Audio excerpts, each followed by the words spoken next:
சக்தி, பராசக்தி. என் அன்பு தங்கமே, நீ நேசிக்கும் உறவு, நீ உயிராக மதிக்கும் ஒரு உறவு. இந்த உறவு இல்லை என்றால் என்னால் இருக்க முடியாது என்ற உறவு. அப்படிப்பட்ட ஒரு உறவு உன்னை பற்றி என்ன நினைக்கிறார் என்று நான் சொல்லட்டுமா? இதை நீ முழுமையாக கேள் தங்கமே. நீ நேசிக்கின்ற உறவை ஒரு நாளும் காயப்படுத்தாதே.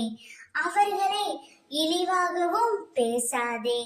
அவர்கள் ஏதேனும் தவறு புரிந்தால் மன்னித்து ஏற்றுக்கொள். தவறு ஏதும் செய்யாமல் இவ்வுலகில் யாவரும் இல்லை. நீ நேசிக்கின்ற உறவு உன்னை பற்றி மிகவும் உயர்வாகத்தான் எண்ணுகின்றது. நீயாகவே உன்னுடைய தரத்தை குறைத்து கொள்ளாதே. உன்னை பற்றி உயர்வாக எண்ணினாலும் அதை உன்னிடம் ஒருபோதும் சொல்வதில்லை. அவருக்கு அதிகமாக கோபம் கூட வருவதில்லை.